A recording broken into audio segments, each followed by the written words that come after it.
Hi my dear friends, welcome back to another Python tutorial class. In this class we shall continue with our for loop. Now in this cell, if you see here, we have a list which is assigned to this variable L. L is equals to, we have this opening square bracket, closing square bracket, means it's a list, and inside this we have this value separated from each other by commas. Now in the next line I have x equals to empty bracket. This is an empty list. Okay, this is an empty list. Why have I taken this? Because here the question is, make a new list with every even number from the previous list. So that means this is the previous list. From here all the even numbers are to be selected and they need to be inserted into this empty list. Okay, so this empty list has to be populated from where? From the previous list, but only with the even numbers, and we know even numbers are always completely divisible by 2, so the remainder will be always 0, and to check the remainder we use the modulo operator. We perform the modulo operation. So first we apply the for loop for I in L. So for I in L, when I apply, then I will start iterating over each and every element of the list. So that means I will first iterate over 1, then I will iterate over 2, then I will iterate over 3, then I will iterate over 4. Like this I will iterate over up to 12. Okay, it will iterate over each and every element of the list. And each time the modulo operation shall come into use to check whether it is an even number or not. And we have already seen this, that this percentage sign in Python is used for the modulo operation. Okay, so let us see for I in L. So the for loop has started, and for I in L means now I iterates over L element by element. It first iterates over 1. So the value of I is right now 1. Now here I modulo 2 equal to 0. Comparison will happen. I modulo 2 will yield the remainder. And that remainder value, if it is equal to 0, then the condition is satisfied. And that's when Python will go to the next line, that is line number 6. If the condition is not satisfied, then it goes back. It goes back to line number 4. It does not go to line number 6. Instead, it returns back to line number 4. So here, if I modulo 2 yields a remainder value which is equal to 0, that means that the number is even number. Here the condition is satisfied. Python moves to line number 6. Otherwise, it goes back to line number 4 and checks for the next value. So right now, 1 modulo 2, will it be equal to 0? It won't be, because 1 divided by 2, what will be the remainder? Remainder will be 1. So is 1 equal to 0? No. 1 is not equal to 0. So the condition is not satisfied, and that means this number 1 is not an even number. So Python won't go to line number 6. It will go back to line number 4. And when it goes back to line number 4, then I iterates over to the next value of L. What is the next value of L? It will be 2. It will be 2. Then it comes to this line number 5, and here the modulo operation is performed where even number is checked. Now what is the value of I? It is 2. So 2 modulo 2 equal to 0? Yes. Because 2 is completely divisible by 2. 2 divided by 2, what will be the remainder? Remainder will be 0. So 0 equal to 0? Yes. 0 equal to 0. So the number is an even number. So condition is satisfied here. That is, here the remainder value obtained in this case is 0, which is definitely equal to 0, and condition is satisfied. So Python moves to line number 6, and here this is known as list comprehension. Here we perform list comprehension. What will happen here is x is equals to, already this x, this is an empty list, this is an empty list, okay, plus here what is happening, inside the square bracket I'm adding the I. Inside the square bracket I'm adding I. What is the value of I? It is 2, isn't it? X is the empty list, plus within the square bracket you have I. What is the value of I? It is 2. So that's why it is the empty list plus this 2 which is within the square bracket. So whenever this kind of an operation happens, then this is known as list comprehension, and this will result into 2. So ultimately your X is populated. X is populated. Previously it was an empty list. Now it is populated with the value of 2. This is known as a list comprehension. Okay. List plus list shall yield only one list. Inside that you will have the values. Okay. And then it moves to the next line, that is just simply you have to print the value of I, X, and both need to be separated with what? With the help of new line. This is the separator. SEP is for the separator operator, and what separator? New line. So I and X will be separated from each other by a new line. So the value of I is printed here, which is 2, and inside this you have the, and then in the next line you have this X. What is X? X is ultimately a list. Inside this you have the value of 2. That means X has been populated. Now the control shift. Now the control moves back to line number 4, and in line number 4, when it moves back, that means the for loop continues. So I will iterate over to the next value. I will iterate over to the next value, which is 3. Then it comes to the next line here. Is if 3 modulo 2, if 3 modulo 2 equal to 0, like here it will be now 3 modulo 2 equal to 0. That's what I've written here. 3 modulo 2 equal to 0. The answer is no. The answer is no, because when 3 is divided by 2, remainder will be 1. So ultimately here, what will be the value yielded out? The remainder value, which is 1. Is 1 equal to 0? Is 1 equal to 0? No. That means it is not an even number. So the condition is not satisfied. If the condition is not satisfied, then here the control goes back to line number 4, because the condition is false. Condition is not true, it is false. So control moves back to line number 4. Here I iterates over to the next value of L, which is now 4. Which is now 4. Now here it checks if I modulo 2 equal to 0. What is the value of I right now? It is 4. So 4 modulo 2, what will be the remainder? It will be 0. So it will, this LHS side, left hand side, what value will be yielded? 0. So 0 equal to 0. That means 4 modulo 2 equal to 0. What is the value? Yes, definitely. 4 modulo 2 is definitely equal to 0. Why?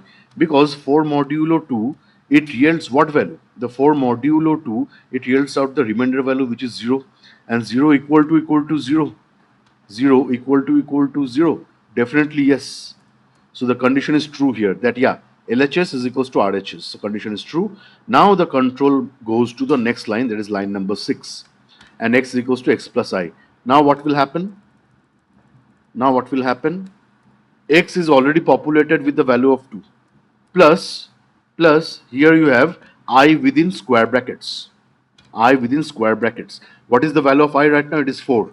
So this list 2 plus list 4, or you can say square bracket 2 plus square bracket 4, it will ultimately expand the list. It will yield this square bracket 2 plus square bracket 4 is ultimately list comprehension is happening here.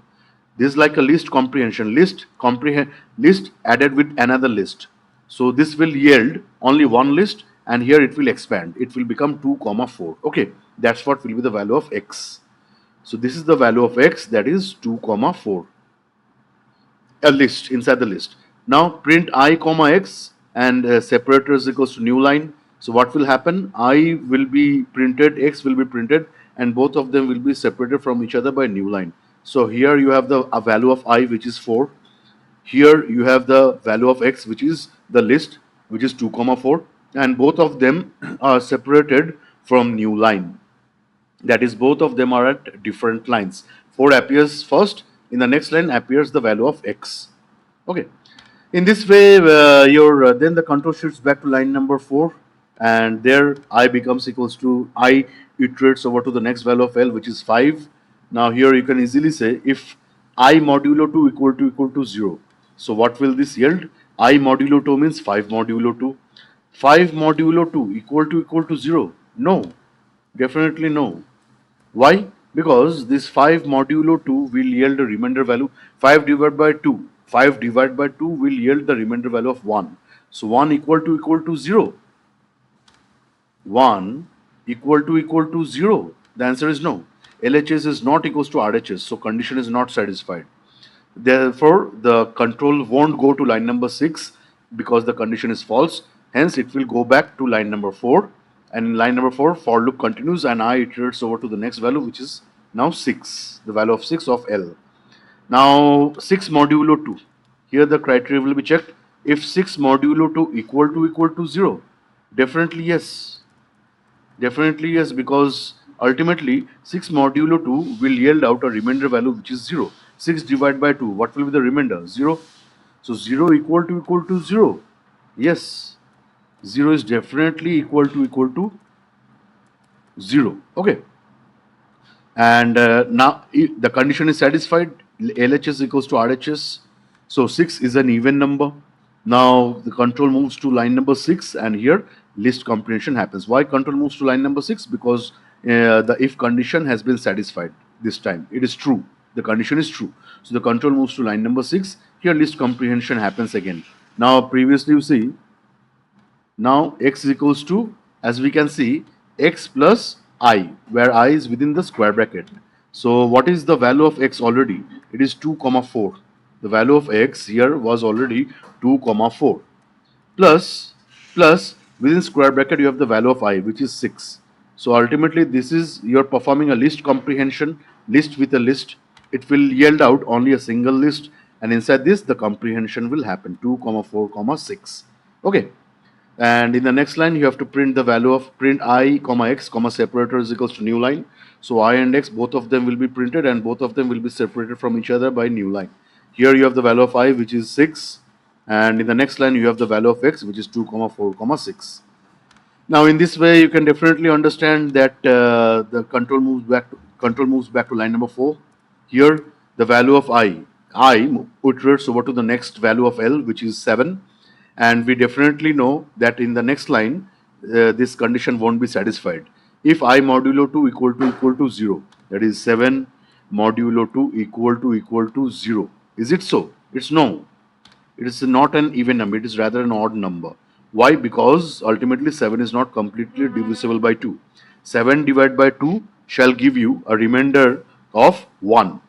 So 1 equal to 0. The answer is no.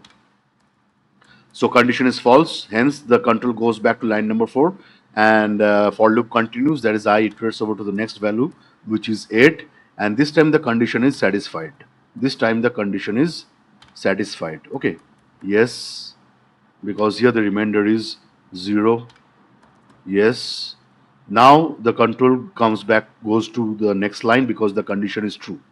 Here in this line, right now when I value is 8, the condition is satisfied and true. So the control moves to line number 6. Here list comprehension will happen and x is equals to, already what is the value of x? What is the value of x? X is a list. So 2 comma 4 comma 6 was its previous value, plus within square bracket you have the value of I. What is the value of I? 8. So here ultimately we are having list comprehension.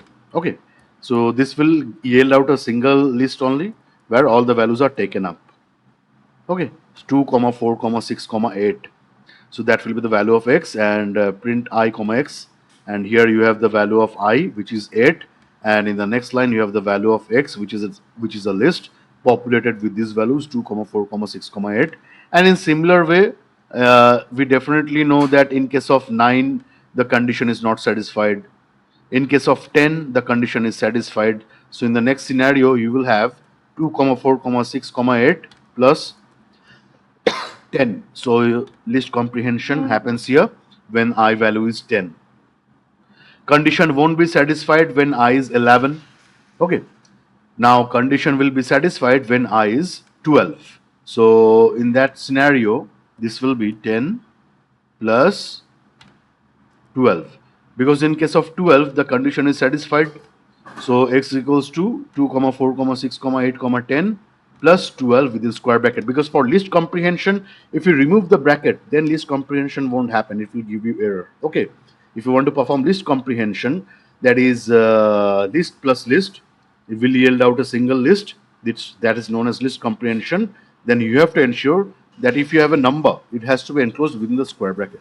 Anyways, so 2 comma 4 comma 6 comma 8 comma 10 plus 12 shall yield you this final list. This final list.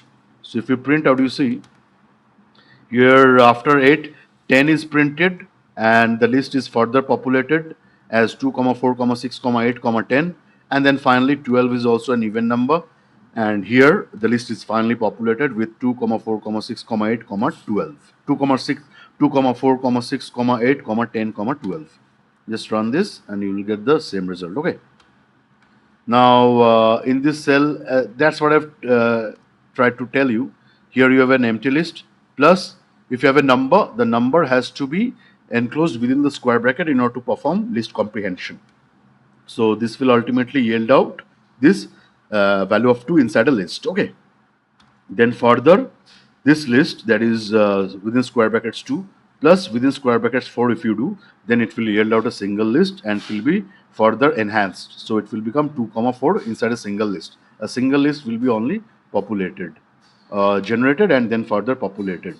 Then you have 2, 4 plus 6, and ultimately this will yield out a single list only where it is further expanded 2, 4, 6. Like this, if you go, you see 2, 4, 6 plus 8, that yields out 2, 4, 6, 8.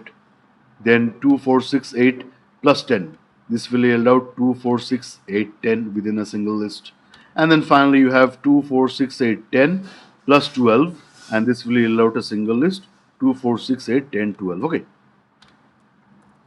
And then if you move to this, here you see str1. Again, it is a variable. Inside this, you have the string value hello to Python class, and print str1 just prints the value of this str1 hello to Python class. What is the question here? Obtain all the vowels from str1. Vowels means a, e, I, o, u. Capital or small, a, e, I, o, u falls under the vowel category. So that means I'll have to iterate over each and every element of the str1. I'll have to iterate over each and every element of str1 and then check whether that element lies in the vowel category or not. Okay. So let us start. For I in str1, for loop starts and I starts iterating over each and every element of str1 one by one. I iterates at first over h. So what is the value of I right now? Value of I is right now h. If I in this bracket, if I in this group, what is this group? Vowel group. Because capital vowel you can have or small case vowel also you can have. Capital A, E, I, O, U, small a, e, I, O, u. Any of these, if it falls in the category, then satisfies the condition, otherwise the condition is false. So what is the value of I right now? I is right now capital H. So does H belong into this category? It does not. It does not lie here. So the condition is false. As a result, the control moves back to line number 4 and for loop continues. So I iterates over to the next value, that is E. So right now I becomes E. So if I in A, E, I, O, U, what is the value of I? It is E. So does I lie in this category? Does I lie in this category? What is the value of I? Small e. Small e, not here, not here, not here, not here, not here, not here. But here we have the small e. That yes, it lies in this category. It lies in this vowel category. So condition is satisfied and hence now the condition is true. As a result, control will now move to the next line.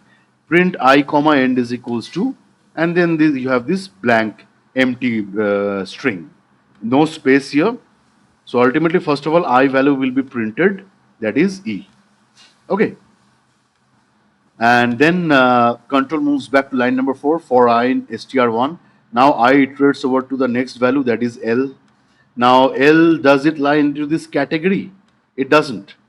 So as a result, condition is false. Hence, the control moves back to line number 4 and I continues to iterate over to the next value, that is this L again and again. You see, if I in this category, that is, what is the value of I? It is small l. It does not fall into this category. So as a result, condition is false again. Hence, control moves back to line number 4 for I in str1, where I now iterates over to the next value, that is small o. So right now the value of I is small o. So if I, what is the value of I? That is small o. It is in this category. capital A E I O U, small A E I O U. Here small o lies. So yeah, it definitely lies in this category. This time the condition is true, satisfied. Hence the control moves to the next line, that is line number 6. Print I comma end is equals to, and here what the value of I will be printed. The value of I will be printed how? Now thanks to the end operator, thanks to the end operator where you have this blank empty string, no space. So the value of I, which is right now O, it will be printed just besides the previous value of I when the condition was satisfied. When the previous value of I when the condition was satisfied was E. Okay. So besides E, this present value of I when the condition has been satisfied will be printed, which is small o. Okay. Now the in this way you can see this small t, this t, it won't be picked up, or you can say before t blank, this here you have space character. Space character does not belong here. Small t does not belong here. Small o belongs definitely. So here small o comes again. Okay. Then here space, it does not fall into this category. Capital P does not fall into this category. Small y does not fall into this category. Okay. T does not fall into this category. H does not fall into this category. Small o, again it appears. So this time the condition is satisfied. That is, this time the condition is true again, and O satisfies the condition. So here O gets inserted into the output. Okay. Thanks to the end operator, it comes besides, and then I continues to iterate over to the next elements of this iterable str1. Small n, does it belong to this category? No. Then you have space, condition is not satisfied. Here you have C, condition is not satisfied. L, condition is not satisfied. Then here you have small a. Now right now the value of I, where I is continuously iterating, once everything is done, I is continuously iterating over to the next values. Right now the value of I is a, small a. So if I in this category, that is if I in this particular category, the value of I, does it fall in this category? What is the value of I? Small a. It definitely fall into this category because here you have small a. So the condition is satisfied, condition is true. Hence the control now moves to the next line, that is line number 6, and prints the value of I, which is small a, and it comes besides. And comes besides thanks to the end operator, where end is equals to, an empty string. There is no blank space here. So ultimately E triple O A.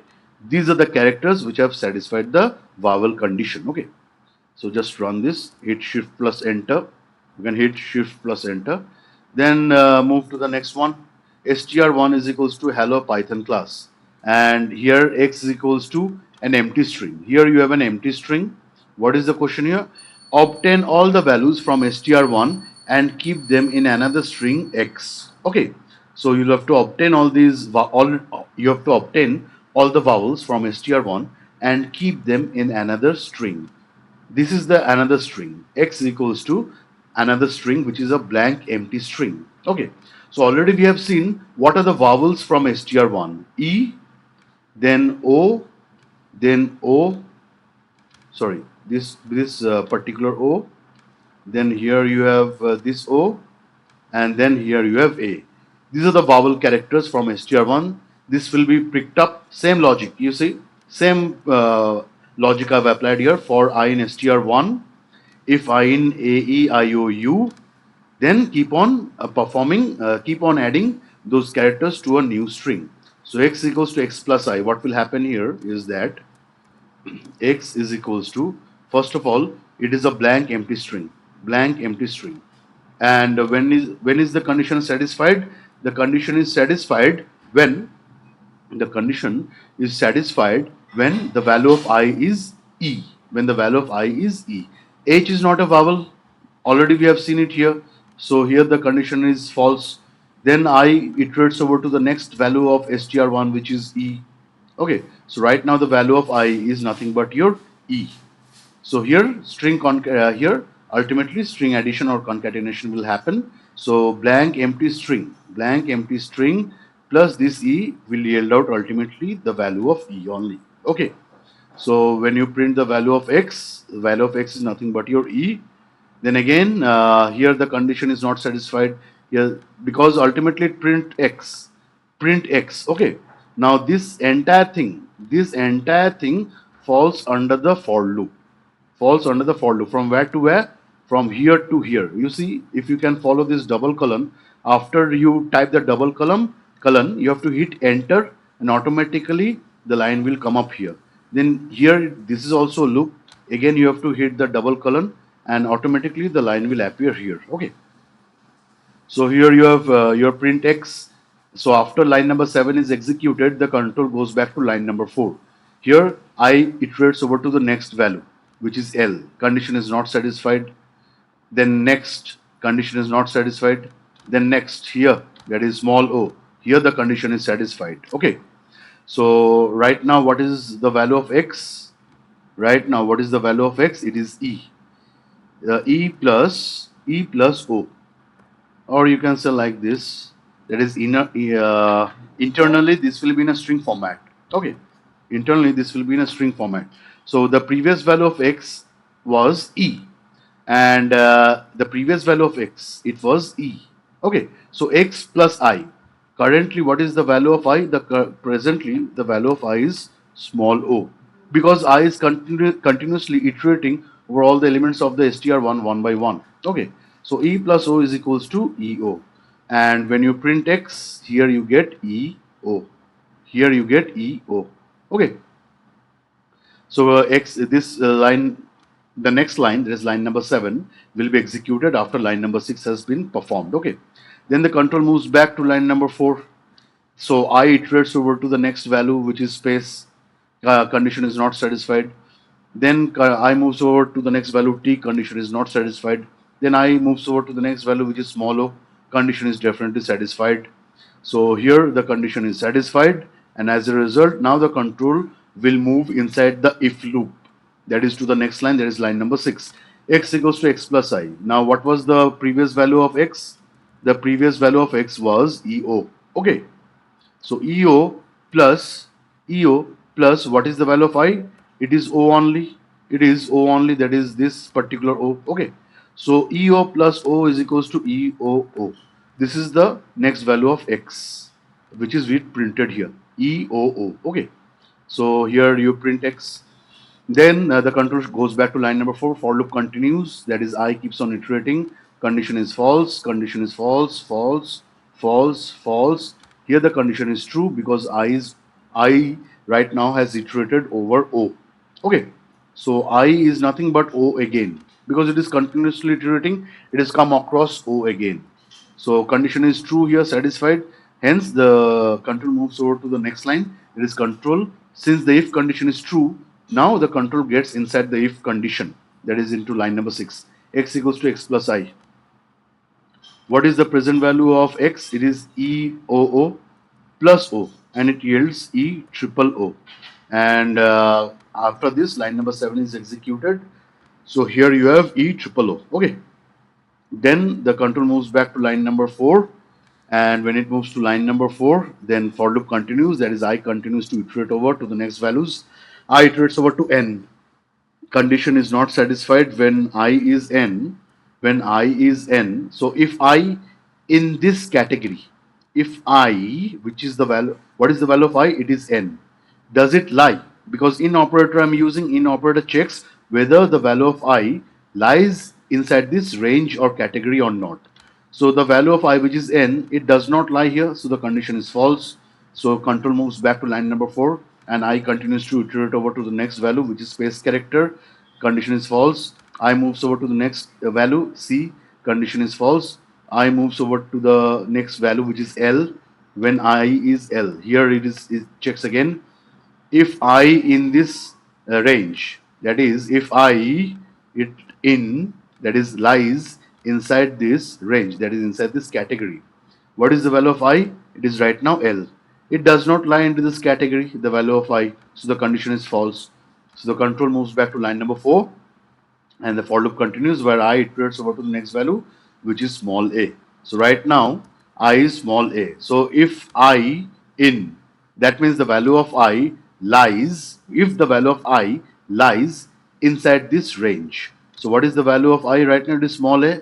definitely lies inside this category or range. So the condition is satisfied, true. And here the next line, string concatenation will happen. So x is equals to x plus I. What is the previous value of x? E triple O plus what is the present value of I? It is A.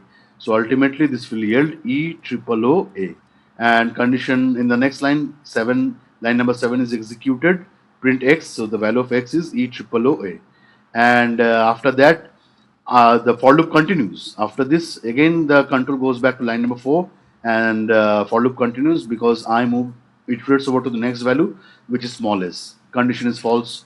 Then I iterates over to the next value, which is small s. Condition is false. Okay. And since now the entire str1 has been completed, total iteration has been now completed. No more elements to explore over str1. So now the for loop has been completed and the control jumps out of the for loop. Control jumps out of the for loop and directly goes to line number 8. This line number 8, it does not fall under the for loop. Okay. So print, what is the print statement here? So output is x.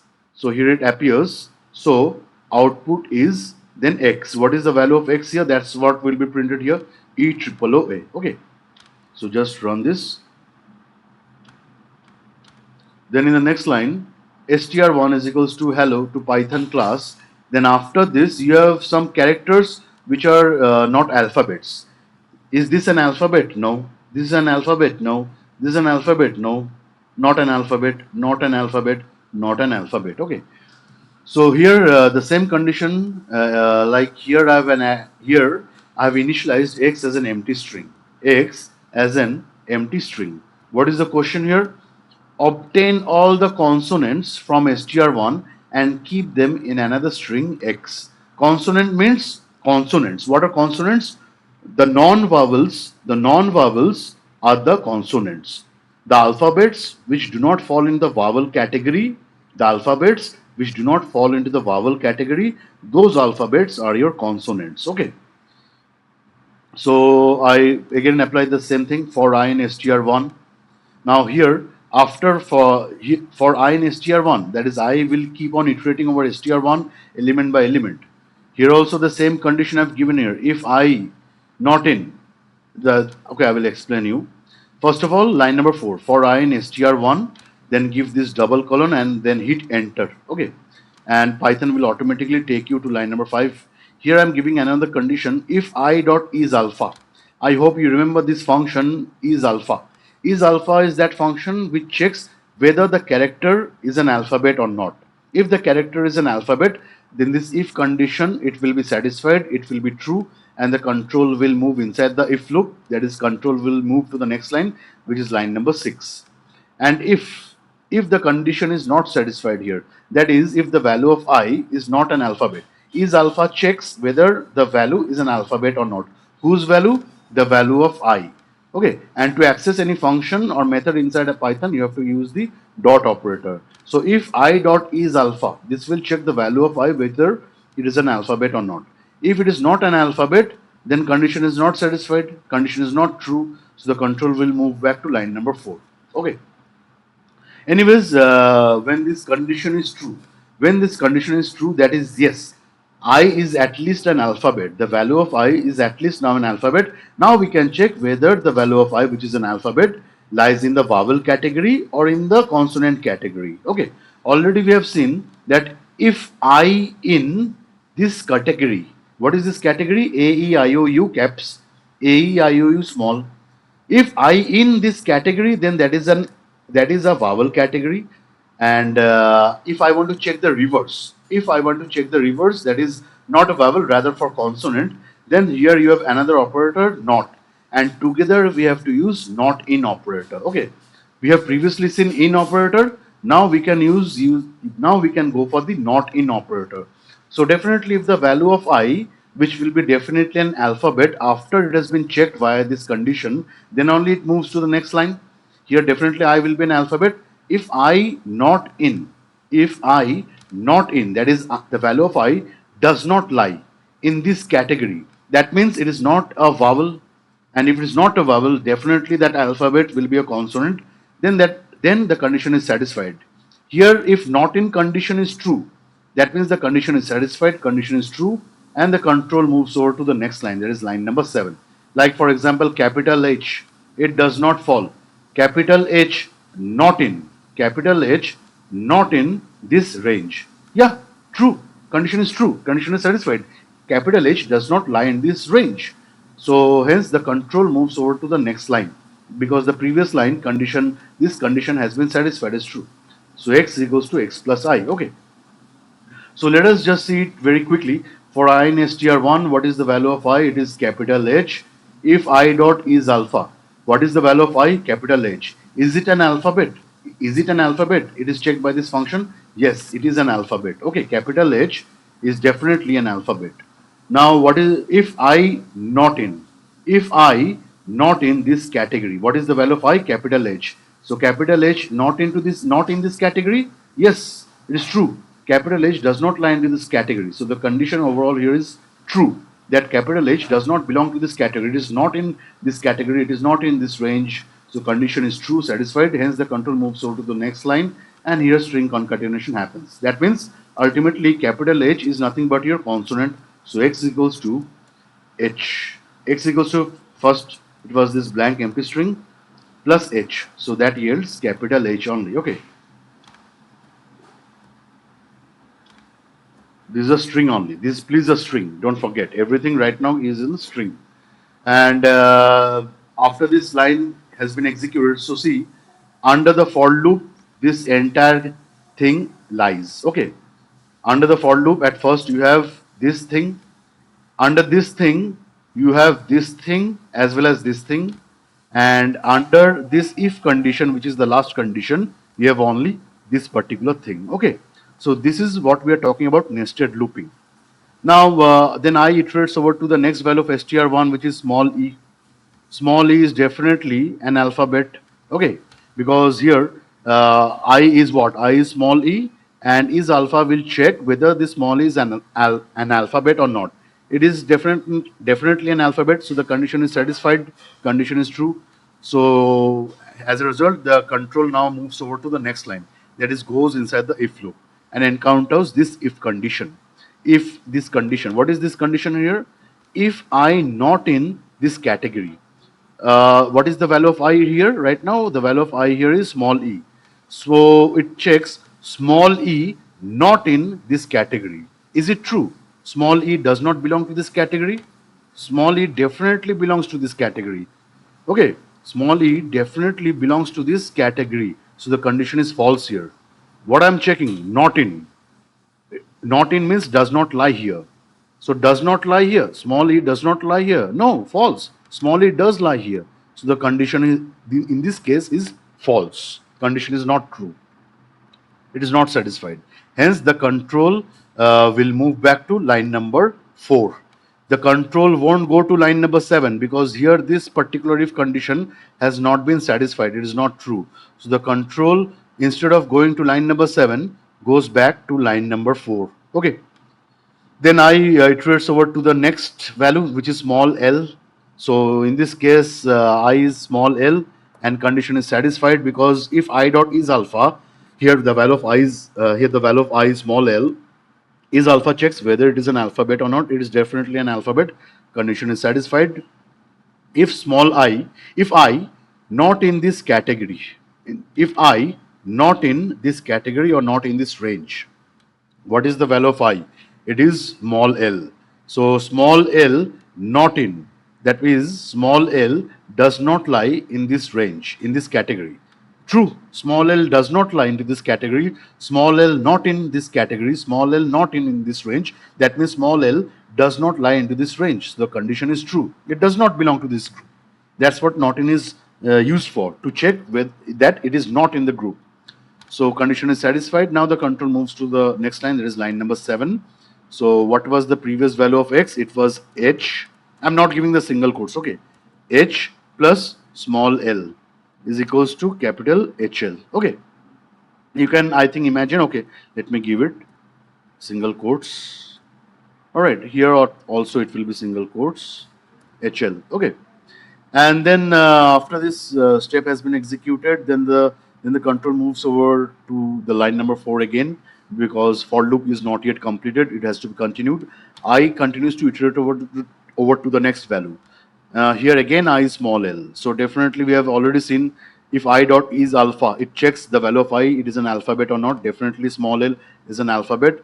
And if I not in this range or category, what is the value of I? It is small l.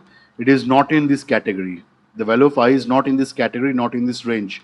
It is, that's what it is checking, that yeah, it's true. The value of I, which is L, is not in this range or category. So the condition is true.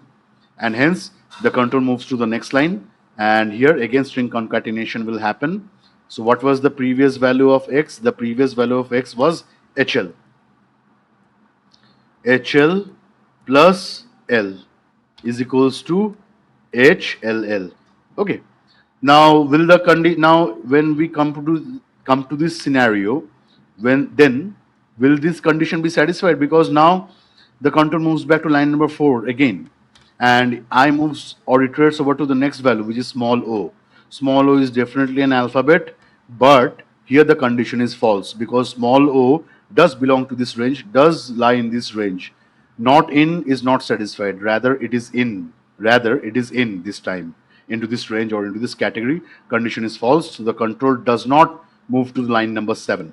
Rather, directly from line number 6, the control moves back to line number 4, and there I continues to iterate over. Blank space.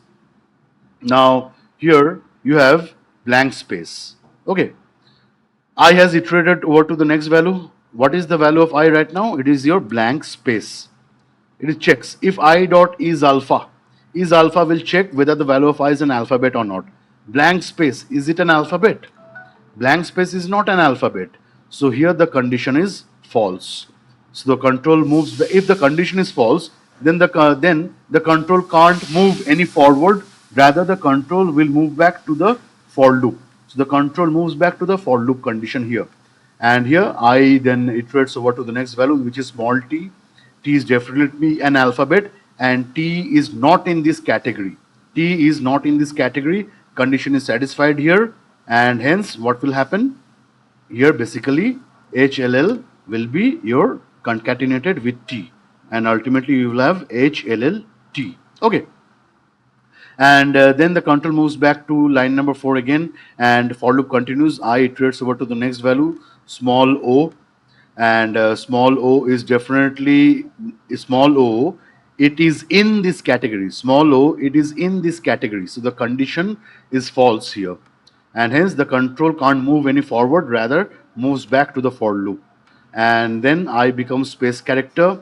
When I become space character, it is not an alphabet. So here this condition is false, because if I dot is alpha, where if I dot is alpha, what will happen here? Is alpha will check if the value of I is an alphabet or not. Now blank space, this blank space character is not an alphabet. So here the condition is false, and the control can't move any forward. It rather goes back the for loop, and for loop continues. Capital P.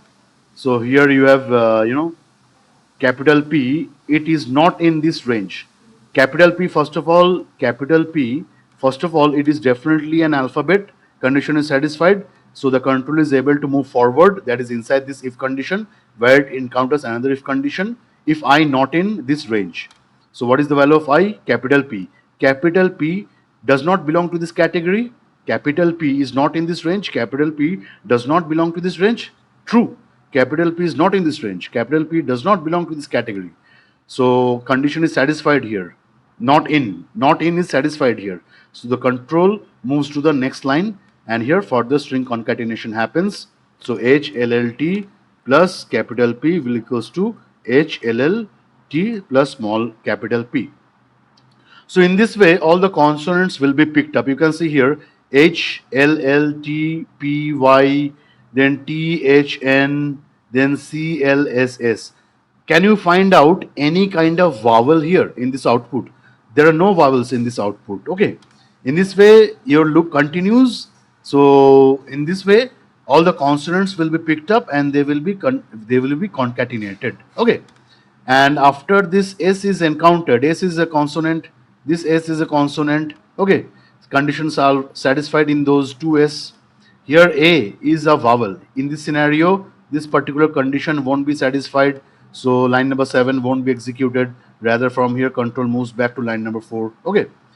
Now after now I started iterating over from here and continued its journey up to here. Now I will further continue. That is, right now, assuming that I is iterated over up to this last s, and this last s is a consonant which satisfies this condition. It does not belong into this group. It is not in this category.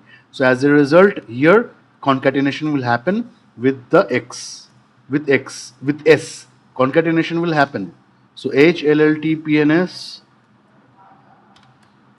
plus s will ultimately yield you this entire thing along with the additional s, string concatenation. Now from here, the control goes back to line number 4 where I iterates over to the next value of str1, this one. This is a character but it is not an alphabet. So here, when I is this particular character to the power, so if I dot is alpha, is the value of I an alphabet? No, condition is false. This character is not an alphabet. So condition is not satisfied, control moves back to line number 4. Again this one, AND operator, this AND. Is it an alphabet? It is not an alphabet. If I dot is alpha checks whether the value of I is an alphabet or not. If the value of I is an alphabet, condition is satisfied and proceeds forward. Control moves forward. That is moves inside if condition. Otherwise, it goes back to line number 4. So here the condition is not satisfied because the value of I, which is AND, is not an alphabet. Okay, it is not an alphabet.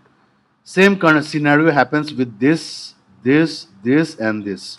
Conditions are not satisfied. So no more concatenation. Okay. Then str1, same thing. str1 is equals to hello to Python class. Then all these characters. Then here you have a blank or an empty string, and obtain all the consonants from str1 and keep them in another string x. Same scenario here for I in str1, and here if I dot is alpha, that is trying to check if the value of I is an alphabet or not, and also at the same time check if the value of I not in this range or category. So instead of doing it in separate lines, here what we were doing here, this particular thing, this condition, if condition, and this particular if condition, first remove this. In this previous cell, this if condition and this if condition we were placing in different lines. But instead of doing that, we can place them in the same line with the help of AND operator. Okay, with the help of AND operator. So what will happen here? Again, for I in str1, so I will continue to iterate over all the elements of str1. Then here, it will be checked if I dot is alpha. So the value of I will be checked as an alphabet or not. And the value of I does not lie into this range category or not. That will be also checked. So together, two conditions will be checked. And both of them need to be satisfied. Both of them need to be true. Both the conditions should be satisfied, both the conditions should be true. Then only the control will move over to the next line, that is line number 6. And if either of the conditions is if either of the conditions is false, then line number 5 altogether is not satisfied. There is this entire if condition is false, condition is not satisfied, so the control won't proceed any further. Control won't go to line number 6, rather the control will go back to line number 4. And I continues to iterate until and unless the entire str1 has been encountered. Okay, so suppose here you have a scenario that first of all, if both the conditions are not satisfied, definitely the control won't move to the next line. It will rather move back to line number 4 where I continues to iterate. But somehow, some way, if either of the conditions is not satisfied, then also the control can't move to the next line. It will rather move back to line number 4. So suppose this condition is satisfied, but this condition is not satisfied. Okay, then what will happen? Overall, this entire if condition will be a failure because it has not been satisfied, it is false. So the control will move back to line number 4 instead of going to line number 6, because altogether this if condition has not been satisfied. Okay. So if this is false and this is also false, then altogether this entire if condition comes out to be false. If this is say true, but this one is false, then the entire if condition is false. If this is say somehow some way false and this is say somehow some way true, then also the entire if condition is not satisfied, it is false. And if this is true and this is also true, then we can say that yes, the entire if condition is true, and now the control can move to the next line, that is line number 6. Until and unless this is not done, the control will go back to line number 4 where for loop appears. Okay. And here what is here already we have seen that capital H, when I is your capital H, then what will happen here? X is equals to, first of all, this blank empty string plus this blank empty string plus capital H, and this will yield you capital H only. Then rest everything is same. That is next you will have this small l is equals to capital, sorry, HL. Next you will have again small l. Okay, small l. Like this, all the consonants will be picked up. All the alphabets first of all will be picked up, which are consonants. All the consonants will be picked up and shall be added to this X, and that's what we will be printing. Okay, print X. So I hope it is clear to you. Like here, first of all, capital H. Capital H. When for loop starts, I starts iterating over str1. I is your capital H. So if I dot is alpha, so the value of I is checked whether it is an alphabet or not. That yes, capital H is an alphabet, and also at the same time, capital H not in this category. True, capital H does not belong to this category or range. Capital H is not in this range. Capital H is not into this category. So both the conditions are satisfied. Both the conditions are satisfied. So overall this if condition is satisfied, and we move to the next line where the string concatenation happens. So this continues for all the consonants. Capital H, L, L, T, P, Y, T, H, and C, L, S, S. Okay. Then coming to this particular line, str1 is equals to coding. You see, these are the indexes. These are the indexes of the elements of str1. Capital C, it lies at what index position? 0. Small o, it lies at index position 1. D, it lies at index position 2. Okay, that's what I've written here, all these things. This is the index position of D. Small I, the index position here of small I is 3. Then small l, index position is 4. Small g, index position is 5. Okay. Now here, for I in range, inside the range function, I am passing this len function. Inside the len function, I am passing str1. Like this is how it looks like.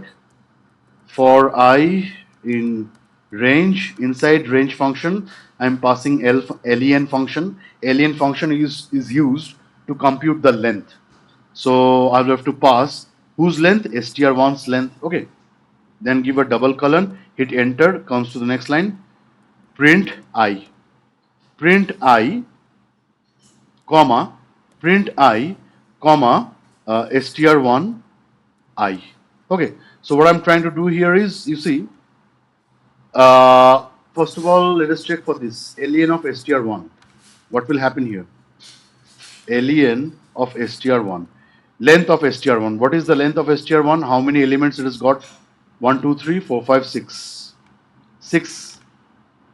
Total length of str1 is 6. 6 elements it has got. Okay. Who? str1 has got 6 elements.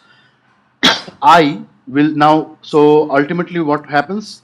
For I in range, len of str1. Len of str1 is nothing but your 6. So internally this will become for I in range 6. For I in range 6. Range 6. Range 6 means 0, 1, 2, 3, 4, 5. And these will be the index positions of these particular characters. 0, 1, 2, 3, 4, 5. As you can see, already I've written here. Okay. So I will continue to iterate over these things. There is I will be first 0, then I will be 1, then I will be 2, then I will be 3, then I will be 4, then I will be 5. Anyways, so for I in range, len of str1 means nothing, but for I in range 6. Range 6 means from 0 to 5, because 6 is the stop value which is excluded. So control will go up to the last value just before the stop value. Okay. In the next line, print I comma str1 of I. So right now, what is the value of I? I is 0, because I first of all will start with 0. Okay. And besides this, str1 of I. Str1 of I. What is I here? 0. So str1 of 0. Str1 of 0 is what? Str1 of 0 is this one, capital C. This is the index position. This 0 is the index position that corresponds to str1. So at the 0th index position of str1, what lies? This capital C lies. So ultimately here, print I comma str1I means 0 will be printed and capital C will be printed. That's what you get here. Then after this, the control moves back to line number 3 again, and now I iterates over to the next value, which is 1. So I value is 1. So here write 1, and str1 of I. str1 of I means str1 of 1. This 1 is the index position of str1. What lies at the 1th index position of str1? It is small o. So small o. So here, what will be the output here? 1 small o. Okay, 1 small o, that's what you get here. Like this, I iterates over to the next value, which is 2. So here you will have 2, value of I is 2, and str1 2. str1 2, what lies at the second index position of str1? This d. This d lies here. Okay, so this will be ultimately output will be 2d, and that's what you get here. As you can see, 2d. Then I moves over to the next value, which is 3. So right now the value of I is 3. So str1 of I means str1 of 3. str1 of I is here, just besides this I. This is what I'm trying to print, I comma str1 of I. So str1 of I means str1 of 3, third index position of str1. What does lie here? Small I. So what will be the output here? 3i. 3i. And that's what you get here. And like this, I hope you can get the next things. That is I iterates over to 4. And here you will have the value print I comma str1 of I. What is I? It is 4. And str1 of I will be nothing but str1 of 4. So this will be, this was your I. Anyways, str1 of 4. What lies at the 4th index position of str1? It is small n. Small n. Okay. Small n at the 4th index position. At the 4th index position of str1, what lies? This n alphabet. This lies at 0, 1, 2, 3, 4. So small n lies at the 4th index position. So ultimately output will be 4n. And that's what is printed here. And then finally, I moves on to the next value, which is 5. I becomes 5. And here you have print I comma str1 of I. So what will happen here? The value of I is printed 5, and str1 of I means str1 of 5. Fifth index position of str1, that means G, small g. And here you have ultimately 5G. And that's what is printed here. Okay, run this, yeah. In this way, L is equals to 10, 20, 30, 50, 60. What will be the indexes? 0, 1, 2, 3, 4, 5. What is the index position of this? 0. Index position of 20 is 1. Index position of the next is 2. Index position of this one is 3. Index position of this one is 4. Index position of this one is 5. So what does it say? The question: obtain the indexes of all the list elements that are divisible by 4. So only those, this is ultimately list. L is a list here. Only those list elements are to be picked up which are divisible by 4. Only corresponding to those values, we'll have to print their corresponding indexes. Okay. So for I in range, then within the range function, inside the range function, I am passing len of L. Okay. So what will this actually look like? for I in range. Inside the range function, I'm passing alien function. Alien function is used to compute the length. Length of what? That particular iterable L, which is a list. Okay. And so it corresponds to what? Ln of L. Ln of L means length of L. How many number of elements you have here? 6 elements. Total 6 number of elements you have here. So ln of L is equals to 6. So this for I in range, then ln of L will be replaced by 6 internally. That is actually, this will be for I in range 6. Range 6 means 0, 1, 2, 3, 4, 5. Okay, this is the stop value. Stop value will be excluded, and the control will go just up to the last value, just before the stop value, which is 5. 5 appears before 6. Okay, and also you can see if the length is 6, then the last index position will always be length minus 1. If the length is 6, then the last index position will always be the length minus 1. Length is 6. 6 minus 1 is 5. So here for 60, this is the last value, and whose index position will be 5, as I've written here. And the index position always starts with 0. So now in this way, when for I in range ln of L, so I starts off with 0. I starts off with 0. Okay. I starts off with 0. Now in the next line as I go, if L of I mod 4 equal to 0. So what happens here? Here, if L of I, what is I here is 0. Okay. Mod 4 equal to 0. That means what? L of 0. L of 0 means what? 0th index position of L. What lies at the 0th index position of L? The value of 10. So 10 mod 4 equal to 0. 10 divided by 4. What will be the remainder? It will be 2. So 2 equal to 0. 2 equal to 0. No, condition is not satisfied. So the control moves over to line number 5. Instead of moving or proceeding forward, the control moves back to line number 5. Why? Because here the if condition has not been satisfied here. Then if condition has not been satisfied, it is false. So the control moves back to line number 5. And for loop continues. Now I iterates over to 1. Okay. So right now, if L of I mod 4 equal to 0, L of I is what? 1. So 1th index position of L, what lies there? 20. So internally this will be 20 divided by 4. L of 1. L of 1 is what? L of 1 is ultimately 20. Okay. We are doing what? L of 1 mod 4. L of 1 is what? 20. So 20 mod 4. And what is the condition I'm checking here? If L of I mod 4 equal to 0. What is L of I here? 20. So 20 mod 4 equal to 0. The answer is yes. Because 20 divided by 4, what will be the remainder? Remainder will be 0. So 0 equal to 0. Yes, the condition is satisfied. So now the control moves to line number 7. It proceeds forward. Print I.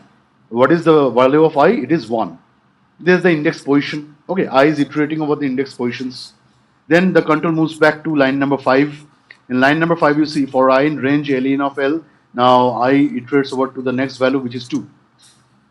If L of I mod 4 equal to 0, what is L of I? It is nothing but L of 2. I is 2 right now. And what is L of 2? L of 2 is this value, 30. And ultimately we are checking if L of I mod 4 equal to 0. L of Y is what? L of I is nothing but your 30. 30 mod 4 equal to 0. 30 mod 4 equal to 0. The answer is no. Because 30 divided by 4, what will be the remainder? Remainder will be 2. So 2 equal to 0. No. So condition is not satisfied. Control moves back to line number 5. And it iterates over to the next value, which is nothing but your 3. Okay. Now if L of I mod 4 equal to 0, that means L of 3 mod 4 equal to 0. Now L of 3 is what? L of 3 is nothing but your this one 0, 1, 2, 3. L of 3 is your 40. L of 3 is right now 40. So 40 ultimately L of 3 mod L of I mod 4 means L of 3 mod 4. L of 3 means 40. So 40 mod 4. So this entire thing equal to 0. The answer is yes. The answer is yes, because 40 divided by 4, remainder is 0. 40 remainder 40 modulo 4, that means 40 divided by 4 and the remainder is 0. That remainder comes up thanks to the modulo operation. So 0 equal to 0. Yes. So the condition is satisfied. Print I. So the value of I is printed, which is 3. And in this way, similarly, for when I moves over to 4, the condition is not satisfied, because if L of I mod 4 equal to 0, what will internally it will yield? L of I, that means L of 4 mod 4 equal to 0. L4 is what? L4 is 50. L4 is 50. So 50 mod 4. This will mean what? This will mean what? L of 4, that means 50. 50 mod 4 equal to 0. The answer is no. Condition is not satisfied, because here 50 divided by 4, the remainder will be 2. 2 equal to 0. No. So the condition is false. So the control moves over to line number 5, and then I becomes 5. I is continuously iterating over, and when I is 5, then L of I mod 4 equal to 0. Let us check.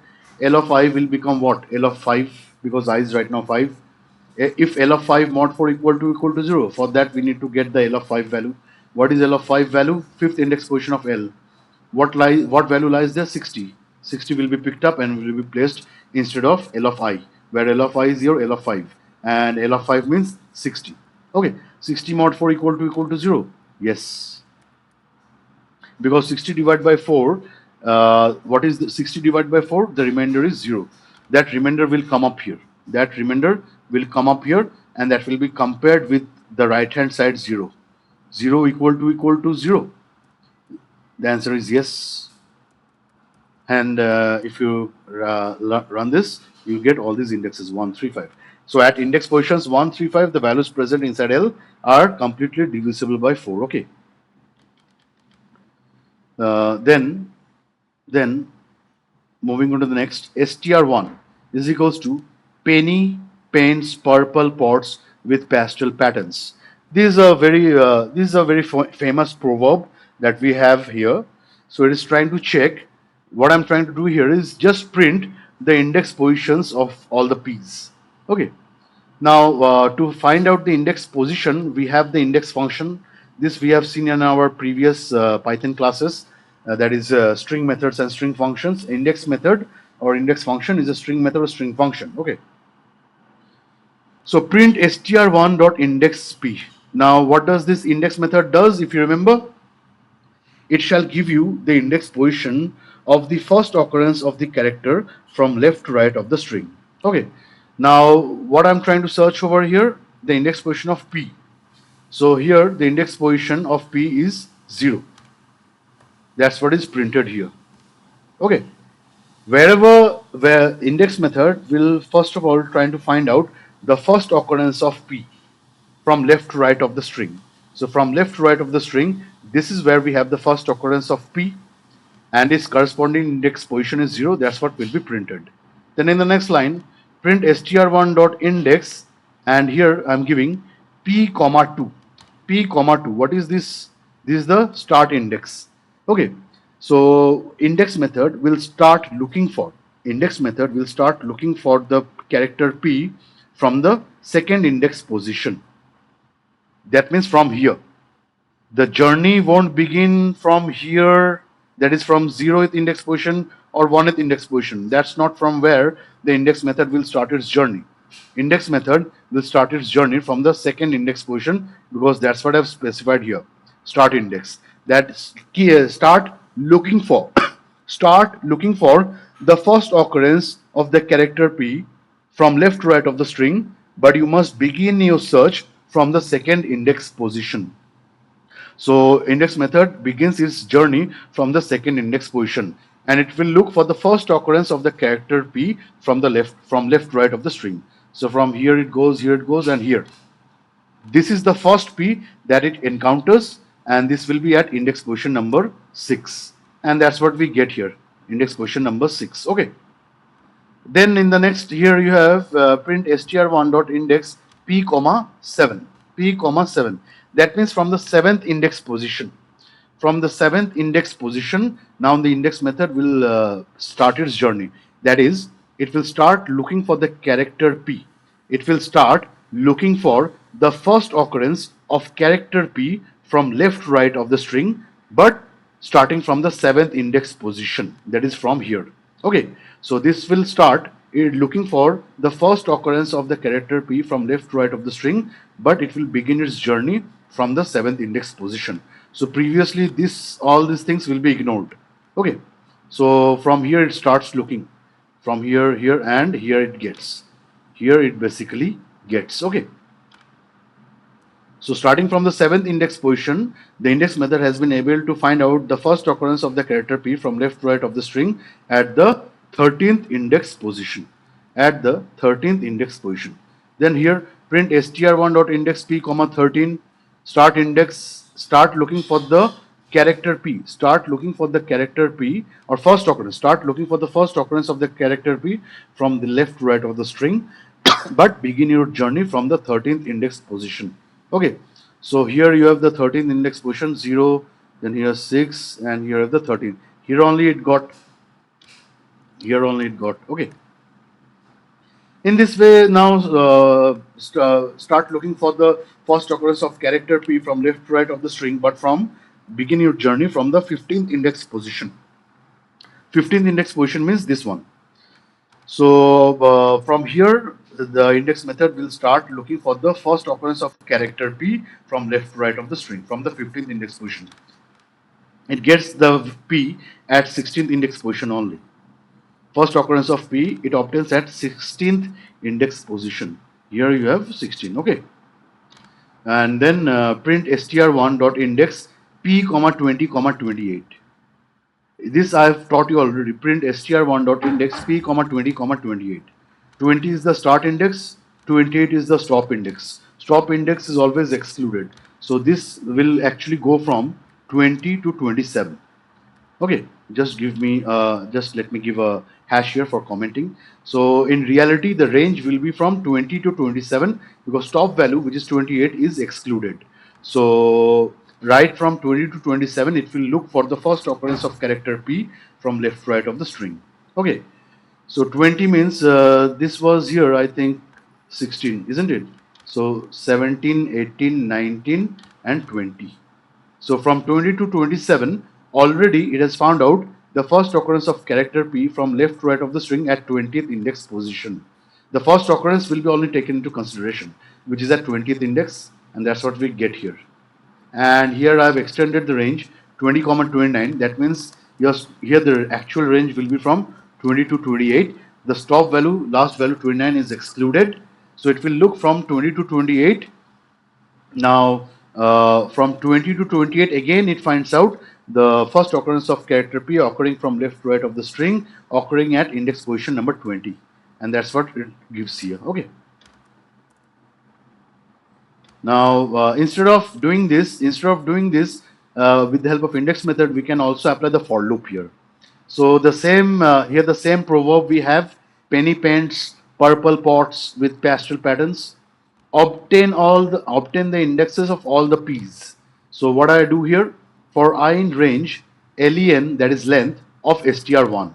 So this means for I in range len of str1. Now what is your len of str1? Length of the entire string. Length of the entire string. Okay. So just click on the plus, print len of str1. What is the length of the total string? It is 45. What is the length of the total string? It is your 45. Okay. Now, if someone asks you what will be the value of the last, what will be the value of the stop index of the string? Here you have this string, This is a variable. Inside this, you have this entire string, and where we have the stop index, we have the stop index here. Why? Because here we have the last element. So here we have the last element, which is small s. So the stop index will be here. What is the stop index here? Stop index will be the length of the string minus 1, or the length of the variable, sorry. Length of the variable, that means ultimately here the length of the string minus 1. So length of the variable is what? 45. 45 minus 1 is what? 44. So the stop index will be 44. So start index we know it is 0. Start index we know it is 0, and the stop index will be your 44, which lies where? Which lies here, corresponds to the small s. Now apply the for loop. So ultimately this will become what? Ln of str1, it is nothing but your 45. Okay. So for I in range, ln of str1 is nothing but your 45. So that means what? That means this range of 40, range 45.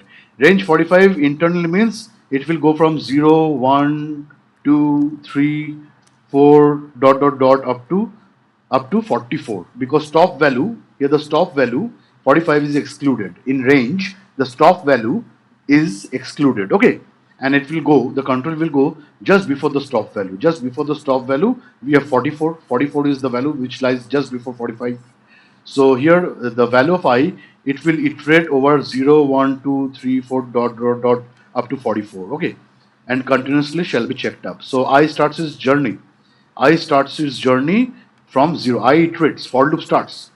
For I in range, we have internally nothing but for I in range 45 we have here. For I in range 45. Okay.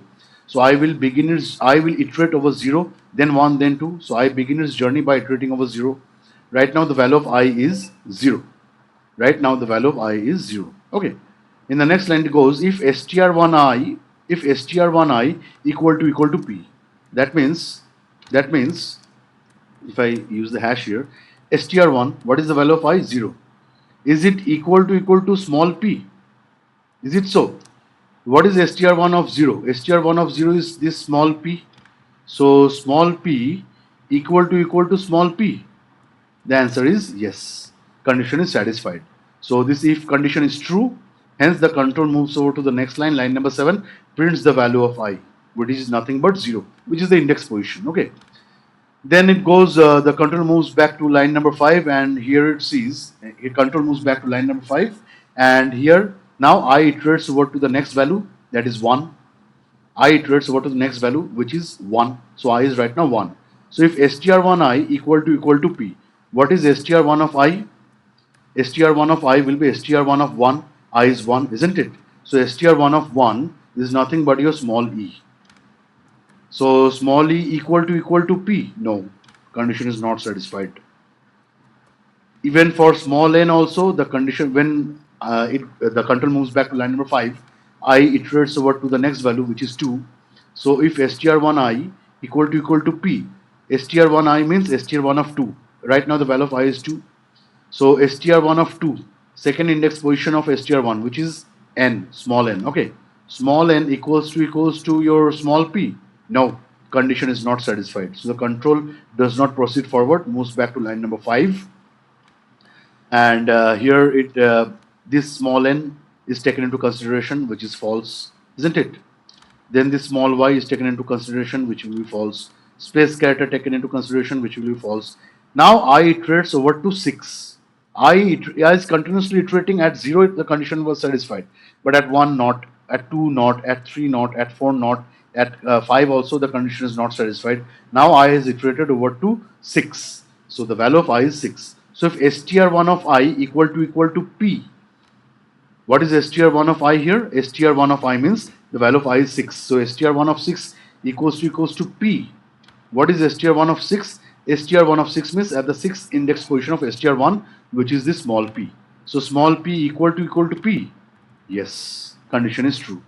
So in this way all the p's all the p's are picked up only. If you check here the output, because in the next line as the condition here is satisfied, the condition here is true, so the control moves to the next line. There is line number 7. So as the condition is true, print I, the value of I will be printed, which is nothing but your 6. Okay. Now as you can definitely conclude from here, when The control moves to line number 5. For loop is continuing. I continues to iterate over the next values. I now becomes 7. That is, I iterates over to 7. So when I 7, str1 of I will become str1 of 7. Str1 of 7 is nothing but your small a. Small a equal to p. No, condition is not satisfied. So this from here to here condition won't be satisfied. Okay, condition will be satisfied here again, and the corresponding index position 13 is yielded. Then the condition will be not satisfied. Condition will not be satisfied from here to here. Condition will be satisfied here again. The corresponding index position is 16. Then from here to here condition is not satisfied. Now here condition is satisfied. So the corresponding index position 20 will be printed.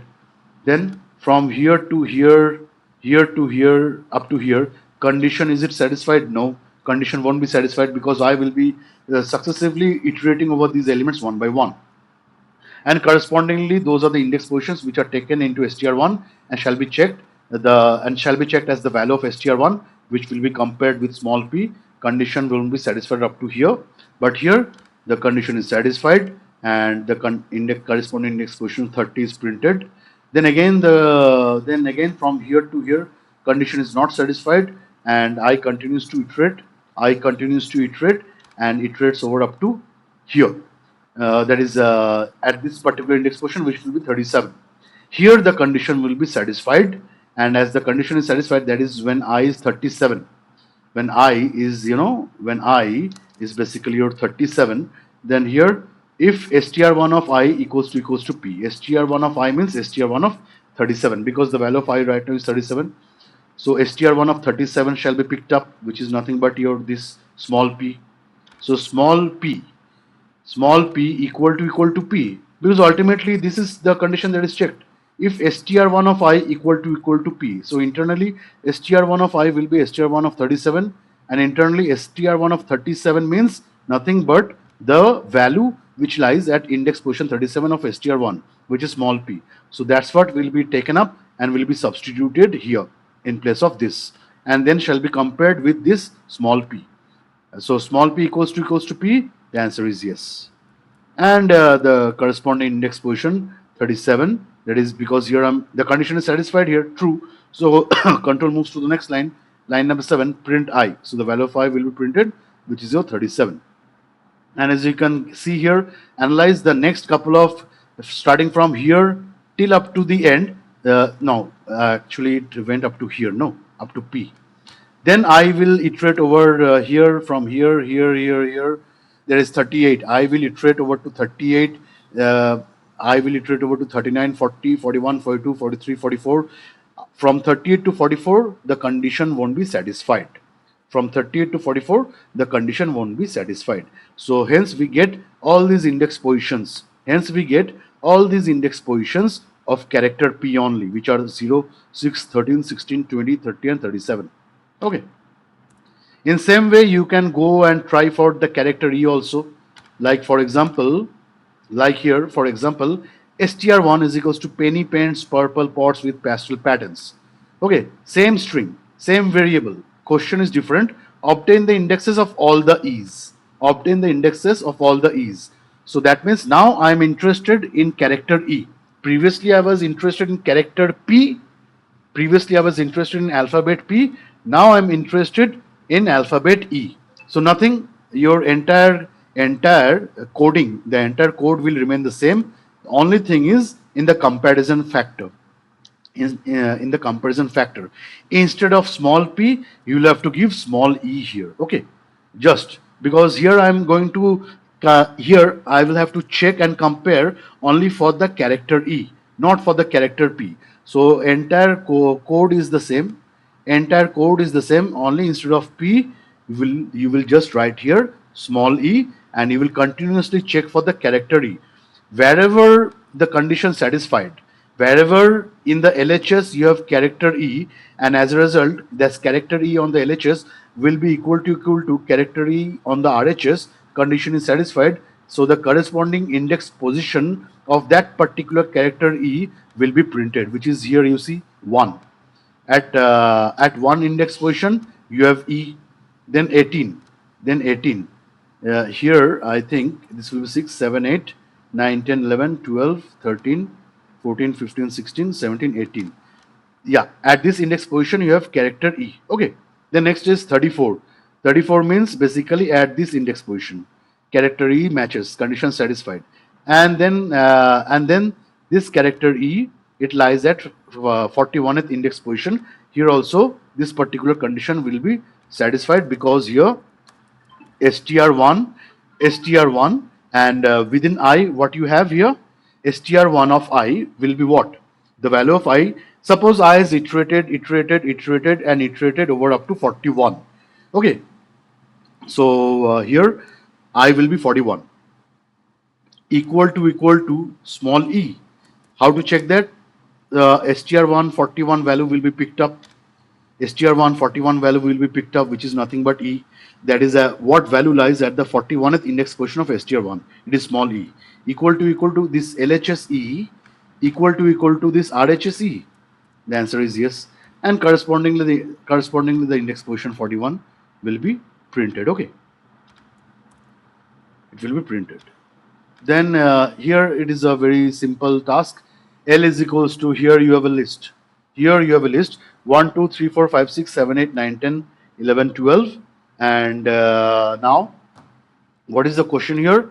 Make a new list with all of the odds from the previous list having cubes and all of the evens having squares.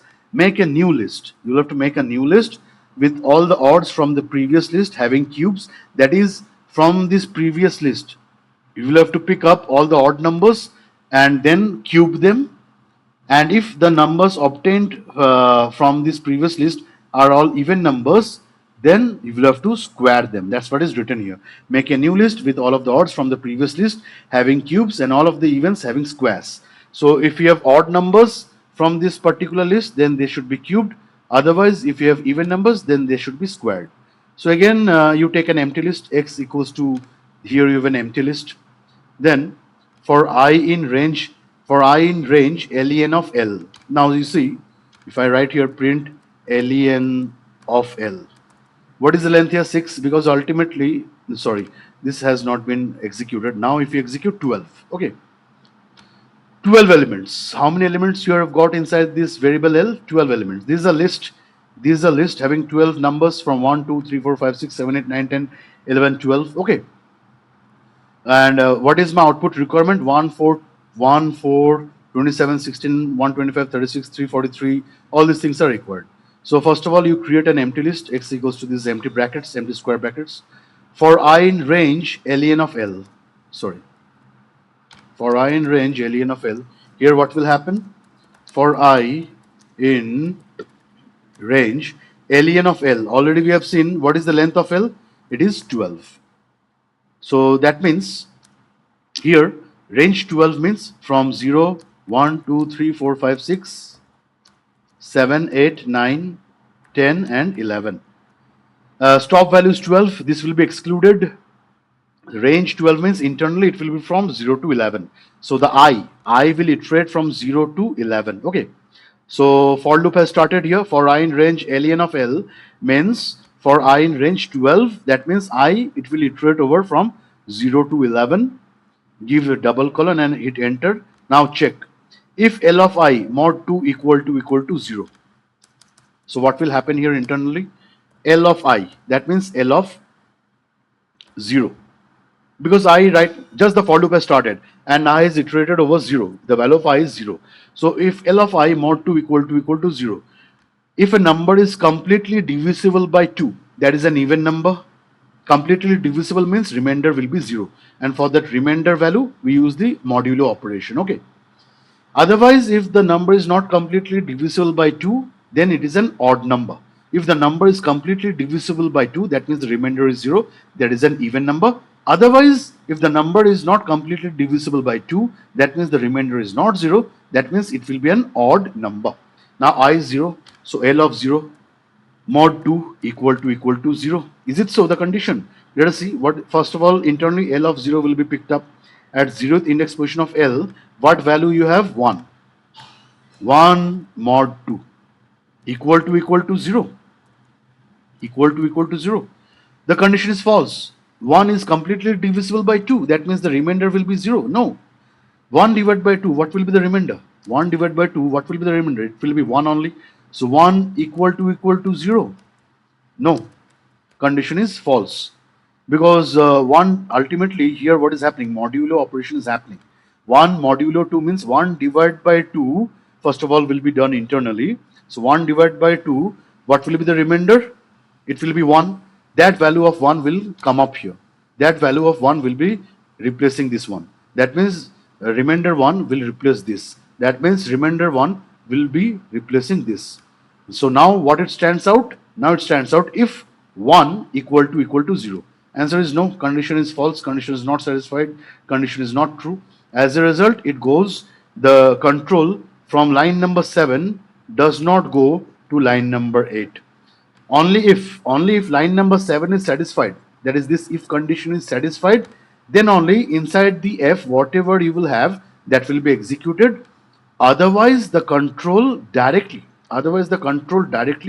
will jump from line number 7 to line number 9. That is, it will come to else. Now definitely if a number is not an even number, then that number will be an odd number. Already it has been proved here that 1 is not an even number. That means your 1 will be an odd number only.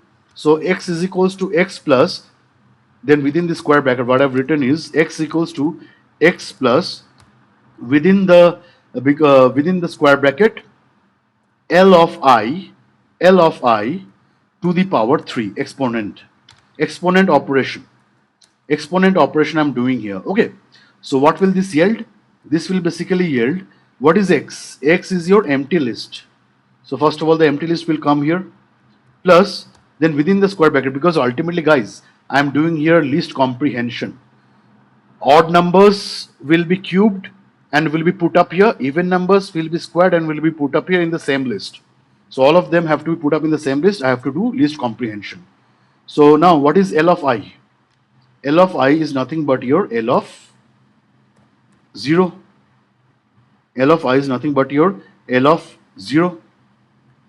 L of 0 to the power 3. Cube, because ultimately what is L of 0? L of 0 is nothing but your 1, isn't it? Plus L of 0. This L of 0 is what? At 0th index position of L, what you have the value? It is 1. So 1 to the power 3 is ultimately 1 only. So this will be yielding 1. Already list comprehension I have told you. So at first you get the value of 1. Okay. Then the control moves back to, from here, from line number 10, the control moves back to line number 6. I continues to iterate. I moves on to the next value, that is 1. Now the value of I is 1. So if L of I mod 2 equal to 0, that means L of 1 mod 2 equal to 0. What is L of 1? L of 1 is nothing but your 2. So 2 mod 2 equal to 0. Yes. The answer is yes. 2 is completely divisible by 2. 2 is completely divisible by 2. So 2 modulo 2 will yield out the remainder, which is 0 here. So 0 equal to 0. Yes. Ultimately, that's what I'm checking here. L of I mod 2 will be L of 1 mod 2. L of 1 mod 2 means 2 mod 2. 2 mod 2 means 0, because 2 is completely divisible by 2. Remainder will be 0. That's what will come up here. 0 equal to 0. Yes, the condition is true. Condition is satisfied. So now the control will move from line number 7 to line number 8. That is, whatever is inside the if, that will be executed. So how will it look like? X is equals to what I've written here.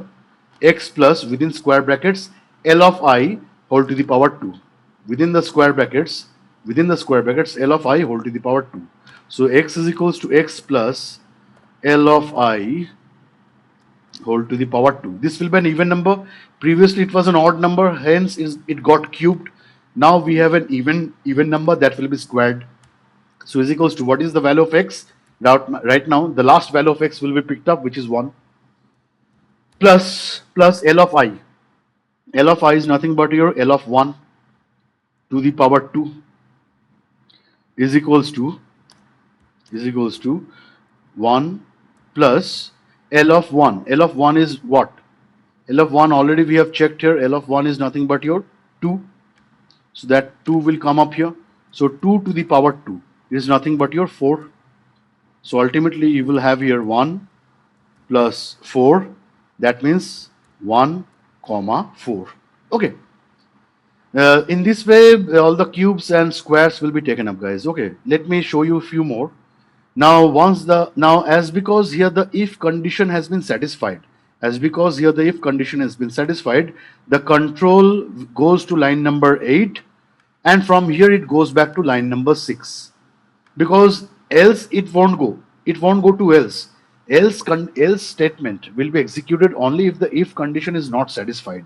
Okay, only if the if condition is not satisfied, that's when the else statement will be executed.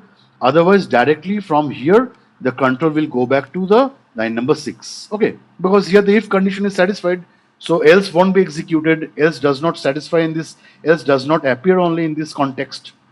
Now I moves to the next value. Now I becomes 2.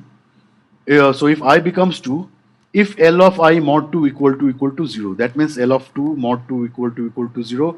What is L of 2? L of 2 is nothing but your 3. 3 mod 2 equal to 0? No. Why? Because 3 mod 2 will yield the remainder value of 1. 1 equal to 0? No.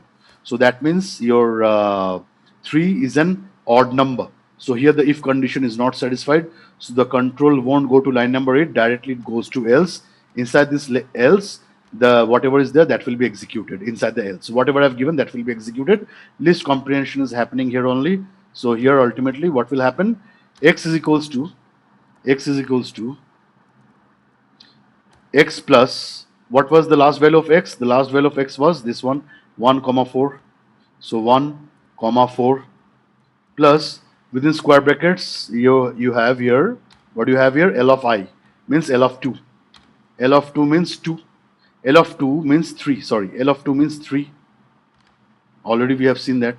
3 to the power 2. That is equals to 9. So ultimately what will you have here? 1 comma 4 comma 9. That's what you will have here. Sorry, 3. Here it will be cubed, isn't it? I forgot to mention here. The odd number has to be cubed. So odd number is 3. 3 to the power 3 means 27. So 1 comma 4 comma 27. Now control moves back to line number 6, and here I moves on to the next value, which is your 3. I moves on to the next value, which is your 3. So if L of I mod 2 equal to 0. So L of I, that means L of 3. Right now what is the value of I? It is 3, isn't it? So L of 3, 0, 1, 2, 3. This will be your L of 3. At L of 3, what value lies? 4. This will be L of 3. L of 3 means 4. Third index position of L. This is the third index position of L. So that is the value of 4.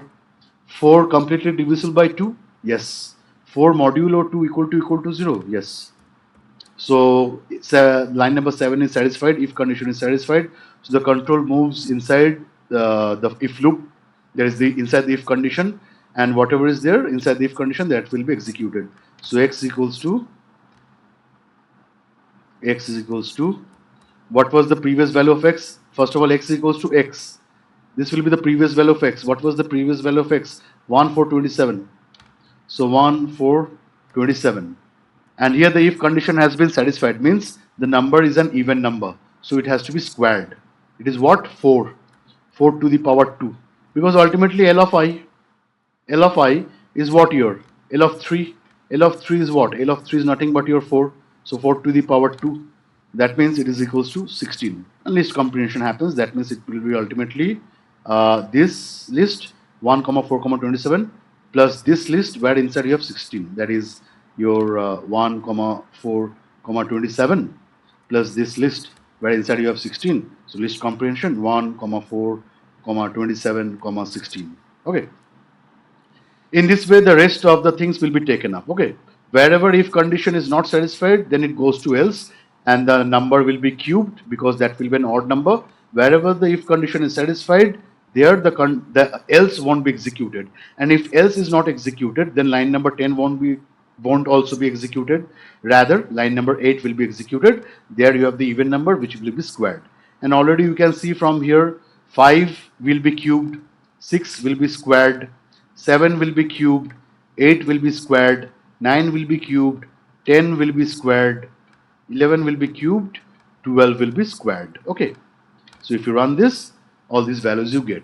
The odd numbers they get cubed and get inside the list, and the even numbers they get squared and get inside the list. So ultimately, this will be your final list. That is this entire thing. A single list only you will get where here you're performing list comprehension. Okay, single list, and here you go. Okay. So that's it for this class, my dear friends. Hope you've understood. If you have any doubts, you can put them in the comments. You can just addition also you can put them in the comments. That can boost my channel, and you can hit the like, share, and subscribe button, and kindly press the bell icon for notifications. So meet you in the next class. Thank you.